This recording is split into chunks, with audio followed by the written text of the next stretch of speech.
చూస్ country delight, live better. ఇప్పుడే country delight యాప్ని download చేసుకోండి. Welcome to Suman TV. సాధారణంగా రోడ్డు ప్రమాదాలు జరిగినప్పుడు రోడ్డు ప్రమాదాల్లో విక్టిమ్స్ ఎవరైతే ఉంటారో, అంటే గాయాలైన వాళ్ళు కావచ్చు, లేకపోతే దెబ్బలు తగిన వాళ్ళు కావచ్చు, వాళ్ళకి సహాయం చేస్తే ఏదైనా పోలీస్ నుంచి సమస్య వస్తుందా? ఎందుకంటే గడిచిన 2 ప్రమాదాలు చూసాం. కర్నూలులో చూసాం, అట్లాగే నిన్న చేవెళ్లలో చూసాం. చాలామంది ఆ రోడ్డు ప్రమాద బాధితులకు సహాయం చేయడానికి వెనకడుగు వేశారు, కొందరు భయపడి పారిపోయారు. కర్నూలు కథలో చాలా స్పష్టంగా చూడొచ్చు. ఒక ఆర్టీసీ డ్రైవర్ కూడా ఆ ప్రమాద స్థలాన్ని వదిలేసి వెళ్ళిపోయాడు. నిన్న చేవెళ్లలో కూడా చాలామంది రోడ్డు ప్రమాదం, ఏదైతే లారీ యాక్సిడెంట్ అయిందో, టిప్పర్ లారీ వెళ్ళి ఆర్టీసీ బస్సుని ఢీకొట్టింది. 19 మంది ప్రాణాలు కోల్పోయారు. ఈ ప్రమాదంలో కొందరు మాత్రమే, ఆ కొందరు పేర్లు కూడా ఇక్కడ నేను చెప్పాలనుకుంటున్నాడు. వెంకటరెడ్డి అని చెప్పేసి మీర్జాగూడ వాసి, అట్లాగే ఆలూరు ఉప సర్పంచ్ వెంకటేష్, అట్లాగే ఖానాపూర్కు చెందిన అశోక్ రెడ్డి, వీళ్ళు ముగ్గురు తప్ప ఎక్కువ మంది భయపడ్డారు. వీళ్ళు ముగ్గురు కలిసి భవిష్యత్తులో ఎటువంటి సమస్య వచ్చినా ఎదుర్కొంటామని ఆలోచించకుండా నేరుగా వచ్చి సహాయం చేసి చాలామంది ప్రాణాలు కాపాడారు.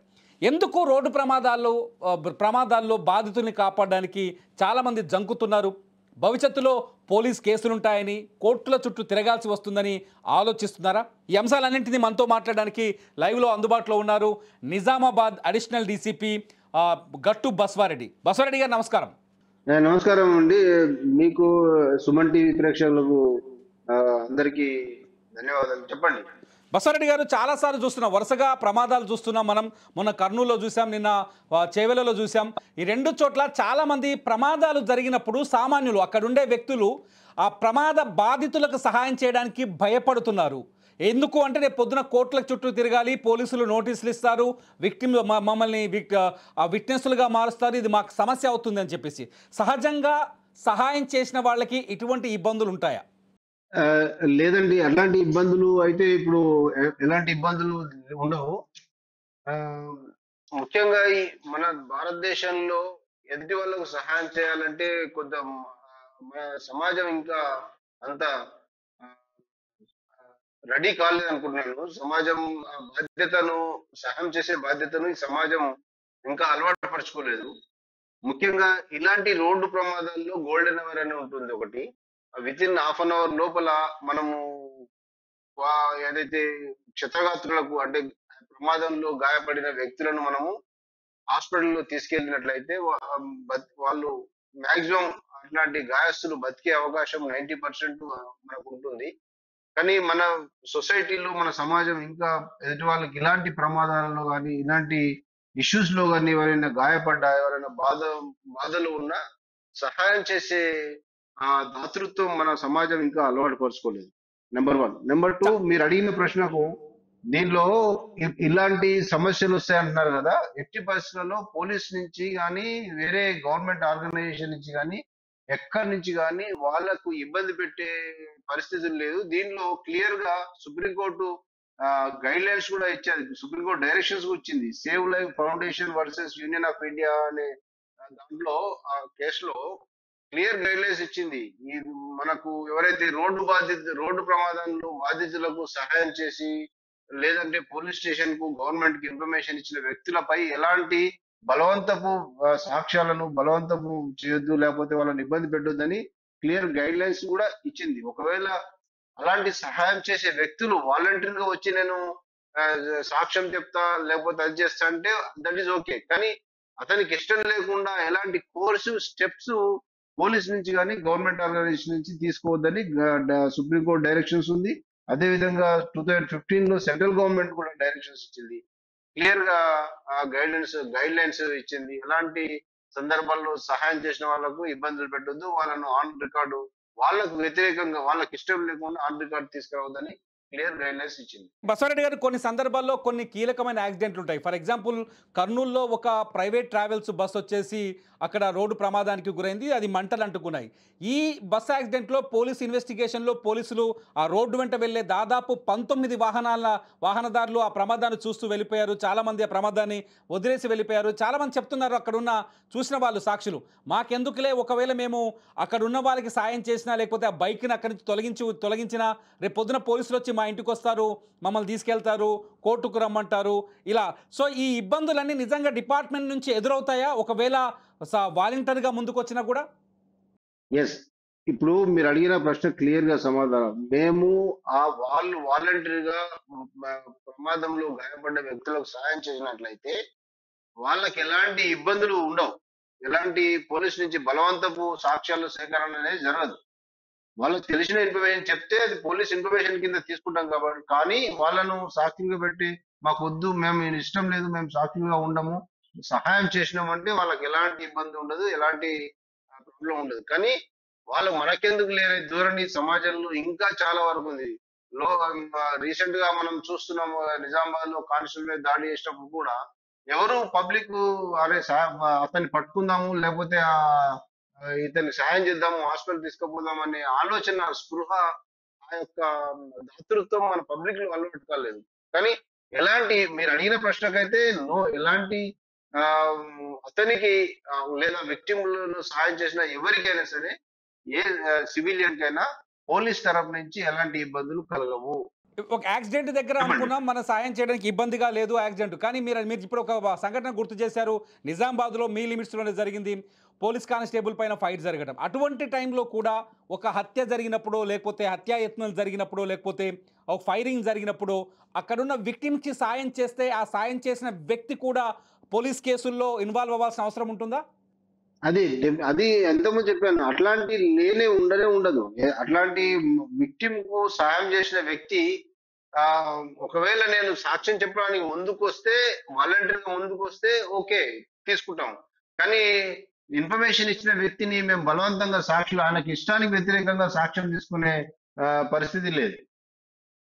ఓకే, ఎవరైనా ఏ కేసులో ఇబ్బంది పెట్టే పరిస్థితి, ఏ కేసులో అయినా సరే, ఏ కేసులో అయినా సరే, అంటే సాధారణంగా ఏ కేసులో అయినా సరే. కానీ పోలీస్ నుంచి ఈ ప్రచారం కొంత తగ్గిందని అనుకోవచ్చా? ఎందుకంటే అవేర్నెస్ క్రియేట్ చేయడంలో కానీ లేకపోతే చెప్పడంలో కానీ. లేదు, అట్లా చెప్పడానికి లేదు. ఇప్పుడు మనము చాలా మీటింగ్లలో, చాలా కేసులలో చూస్తున్నాం. నేను చెప్పడానికి ఇష్టం లేదు సార్, నేను సాయం చేసిన అంటే అతన్ని వదిలేసిన సందర్భాలు, అట్లా ప్రచారం కూడా చేసినాం, ఊరు పెట్టి చెప్తున్నాము. ఫర్ ఎగ్జాంపుల్ ఇప్పుడు ఇదే కాకుండా ఇప్పుడు సైబర్ క్రైమ్ పోలీస్ స్టేషన్ లో ఎన్నో అవేర్నెస్ మీటింగ్లు పెట్టాము. ఎంత పేపర్లో వస్తుంది, చదువుకున్న వాళ్ళకు వాట్సాప్ లలో రింగ్ టోన్ కూడా సెంట్రల్ గవర్నమెంట్ రింగ్ టోన్ చాలా రోజులు రన్ చేసింది. అయినా సరే చదువుకున్న వాళ్ళు దాని లింక్ ఓపెన్ చేస్తా ఉన్నారు, అట్లా చేస్తా ఉన్నారు. అంటే అది ప్రచారం అని లేకుండా, ప్రచారం లోపం అని కాకుండా ప్రజలు దాన్ని ఇంప్లిమెంట్ చేయడంలో కొంచెం ఉదాసీనత ప్రకటిస్తున్నారని నేను చెప్పొచ్చు. మీరు పబ్లిక్ ఏం చెప్పాలనుకుంటున్నారు? బస్సారెడ్డి గారు ఇప్పుడు అడిషనల్ డీసీపీగా ఉన్నారు. నిజామాబాద్ లాంటి పట్టణంలో చాలా కేసులు మీరు చాలా కేసుల్లో ఎక్స్పీరియన్స్ ఉంది, మీరు చాలా కేసులు డీల్ చేశారు. పబ్లిక్కి మీరు అవుట్ రైట్గా ఏం చెప్పాలనుకుంటున్నారు? యాక్సిడెంట్స్ కావచ్చు, లేకపోతే విపత్కర పరిస్థితులు కావచ్చు, ఆపదలో ఉన్న సమయంలో కావచ్చు, ప్రజలు సహాయం చేస్తే ఏం జరగదు అని చెప్పే విషయంలో మీరు ఏం చెప్పాలనుకుంటున్నారు? నేను ఈ సుమన్ టీవీ ద్వారా ఈ మన తెలంగాణ ప్రజలందరికీ ఒకటే చెప్పదలుచుకున్నాను.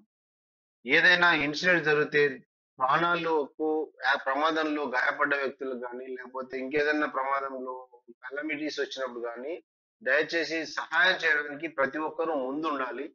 సహాయం చేసే క్రమంలో ఏదైనా ఇబ్బందులు జరిగితే గవర్నమెంట్ ఆఫీషియల్ తెలియాలా. కానీ సహాయం చేసినందుకు లేదా ఆ వ్యక్తి ఆ ఇన్సిడెంట్ లో మిమ్మల్ని సాక్ష్యం పెడతాము, లేకపోతే మీ కోర్టు చుట్టూ తిప్పుతాము, మీ పోలీస్ స్టేషన్ చుట్టూ తిప్పుతాము అనేది అది అది ఏ రకంగానూ కరెక్ట్ కాదు. అది సుప్రీంకోర్టు డైరెక్షన్స్ ఉన్నాయి, సెంట్రల్ గవర్నమెంట్ రూలింగ్స్ ఉన్నాయి. మనకి ఎట్టి పరిస్థితులలో ఇలాంటి బస్ యాక్సిడెంట్లు కానీ, లేకపోతే ఇంకా ఏదైనా ప్రమాదంలో గాయపడిన వ్యక్తులను ఖచ్చితంగా మనం సహాయం అందించాల్సిందే. ఆ సహాయం అందించే అలవాటును మన సమాజంలో ప్రజలందరూ అలవాటు చేసుకోవాలి. ఒకవేళ ఈ సహాయం చేసే క్రమంలో మిమ్మల్ని ఏ డిపార్ట్మెంట్ వాళ్ళు కానీ, ఇంక్లూడింగ్ పోలీస్ డిపార్ట్మెంట్ లో, మీకు సాక్ష్యం చెప్పమని కానీ, లేకపోతే కేసులు మీరు ఉండాలని చెప్పి ఎట్టి పరిస్థితుల్లో ఇబ్బంది పెట్టే పరిస్థితి లేదు, చేయకూడదు, చెయ్యము. అదే విధంగా ఇలాంటి మేజర్ యాక్సిడెంట్స్ వచ్చినప్పుడు ప్రజలు ముందుండి సహాయం చేస్తే చాలా వరకు ప్రాణాలు కాపాడే పరిస్థితి మనకు ఉంటుంది. చాలా మంది ఇప్పుడు సడన్ గా రోడ్ యాక్సిడెంట్ అవుతుంది, ఒక 15 మంది అక్కడ ఇంజ్యూర్ ఉంటాడు, పోలీసులు రావాలంటే ఆ ఇన్ఫర్మేషన్ తెచ్చి ఎక్కడో ఉంటారు. కానీ రోడ్ పాసర్స్ ఏదైతే ఉన్నారో తమ వెహికల్ లో కూడా తీసుకుపోవచ్చు, తమ బండ్లలో ఇమీడియట్ గా అంబులెన్స్ రా కూడా వెయిట్ చేయకుండా కూడా తీసుకొని హాస్పిటల్ అడ్మిట్ చేయొచ్చు, చేసి ప్రాణాలు బ్రతికించవచ్చు. కానీ తీసుకుపోయిన వ్యక్తిని మేము బలవంతంగా సాక్ష్యం పెట్టే సాక్షులను కింద చూపించే అవకాశం లేదు.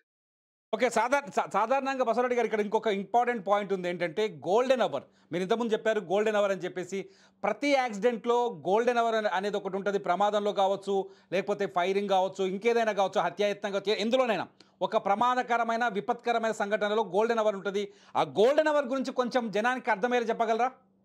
అయితే ఈ గోల్డెన్ అవర్ అంటే ఏంటంటే, ఇప్పుడు ఆ ప్రమాదం జరిగినప్పుడు జనరల్ గా ఎక్కడో పోలీస్ స్టేషన్ ఒక దగ్గర ఉంటుందండి. ఇప్పుడు హైవేలో యాక్సిడెంట్ అవుతుంది. హైవేలో యాక్సిడెంట్ అయితే ఇమ్మీడియట్ గా డిపెండ్స్, కాలుకి గాయం కలగవచ్చు, లేకపోతే తలకు కలగవచ్చు, లేకపోతే అబ్డామినల్ కలగవచ్చు, శరీరంలో ఎక్కడన్నా వైటల్ పార్ట్ కు జరగవచ్చు. యాక్సిడెంట్ వల్ల ప్రమాదాలు జరగడం వల్ల గాయాలు అయితే వ్యక్తులకు. కానీ పోలీసు రావడానికి, అంబులెన్స్ రావడానికి కొంత టైం పడుతుంది. అదే రోడ్డు మీద యాక్సిడెంట్ అయిన వెంటనే రోడ్డు కమ్యూటర్స్ ఉంటారు. అంటే రోడ్డు మీద పోయే వాళ్ళు కమ్యూటర్స్ అంటాము. వాళ్ళు ఉంటారు. ఇమ్మీడియట్ యాక్సిడెంట్ చూస్తారు. చూసి ఏం చేస్తారు, ఇంజూర్డ్ అయిన వాళ్ళను మనకు ఇమ్మీడియట్ గా నియరెస్ట్ హాస్పిటల్ అదే వాళ్ళ వెహికల్లో తీసుకొని పోతే with in 15 to 20 minutes, it depends upon the injury received by the injured. A part లో ఇంజూరీ అయిందా లేదని బట్టి అవర్ గోల్డెన్ అవర్ అనేది టైం ఎక్స్టెండ్ అవుతుంది. అదే హెడ్ ఇంజురీ అనుకోండి, ఇమ్మీడియట్ గా 10-15 నిమిషాల్లో తీసుకొని రావాలా, బ్లడ్ అరెస్ట్ చేయాలి, అది ఇమ్మీడియట్ గా. అదే వేరే లెగ్ అయింది అనుకోండి, బ్లీడింగ్ ఇంజురీ అయితే బ్లడ్ అంతా కారిపోయి చనిపోయే ప్రమాదం ఉంటుంది. దానికి కొంచెం టైం ఎక్కువ తీసుకో.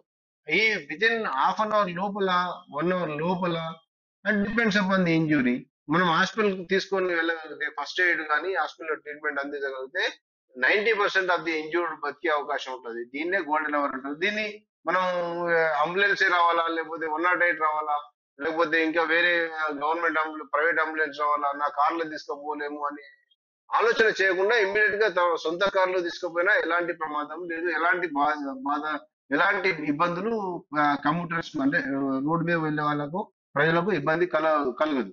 సింపుల్ మనం ప్రాణాలను కాపాడు. సింపుల్ గా చెప్పాలంటే చట్టం వాళ్ళందరినీ కాపాడుతుంది, కానీ ఇబ్బంది పెట్టదు. ఎస్, 100%. ఎవరైనా చట్టానికి లోబడి చట్ట పరిధిలో, అంటే తప్పు చేయనంత వరకు సహాయం చేసి, లేకపోతే ఇంజూర్డ్ షిఫ్ట్ చేసి చేయడం వల్ల ఆ చేసిన వ్యక్తికి ఎలాంటి చట్ట రూపంలో ఎలాంటి ఇబ్బందులు కలగకుండా చూసే ప్రయత్నం మాది. Thank you very much Basava Reddy గారు. మీ విలువైన సమయాన్ని సుమన్ టీవీకి, సుమన్ టీవీ ప్రేక్షకుల కోసం, ముఖ్యంగా ఎవరైతే రోడ్డు పైన ప్రమాదాలకు గురైన బాధితులకు సహాయం చేయకుండా భయంతో ఉన్నారో, అనాలోచితంగా ఆలోచిస్తున్నారో, వాళ్ళందరికీ ఎంతో ఉపయోగపడుతుంది. ఇది చూద్దాం, ఎందుకంటే గోల్డెన్ అవర్ అనేది చాలా ముఖ్యమైన విషయం. రోడ్డు ప్రమాదాలు జరిగినప్పుడు ఆ సమయంలో ఎవరైతే బాధితులని ఆసుపత్రులకు తరలిస్తారో వాళ్ళు దేవుళ్ళుగా మారుతారు. వాళ్ళు ఆ ప్రమాదం జరిగిన సంఘటనలో వాళ్ళే నిజమైన దేవులుగా ఉంటారు. ఇక్కడ ప్రజలకు నేను ఒక విషయం చెప్పాలనుకుంటున్నాను. డీసీపీ బసవరెడ్డి గారు చాలా స్పష్టంగా చెప్పారు. ఎవరైనా రోడ్డు ప్రమాదంలో గాయపడ్డప్పుడు వాళ్ళకి సహాయం చేస్తే, వాళ్ళని పట్టించుకొని ఆసుపత్రికి పంపిస్తే చట్టం నుంచి ఎటువంటి ఇబ్బంది లేదు. చట్టం సహాయం చేసిన వాళ్ళకి అండగా ఉంటుంది. మీరెవరైనా ఇటువంటి ఆలోచనతో ఉంటే దయచేసి ఆలోచనని మానుకోండి. అంతేకాదు, రోడ్డు ప్రమాదాలు జరిగినప్పుడు ఏం చేయాలి అనే విషయం పైన ఈ వీడియో కింద మీరు ఖచ్చితంగా మీ అభిప్రాయాలను షేర్ చేసుకోండి. బాధ్యతాయుతమైన ప్రతి కామెంట్ ప్రతి మనిషికి ఉపయోగపడేలా ఉంటుంది. చూస్తూనే ఉండండి అప్డేట్స్ కోసం సుమన్ టీవీ.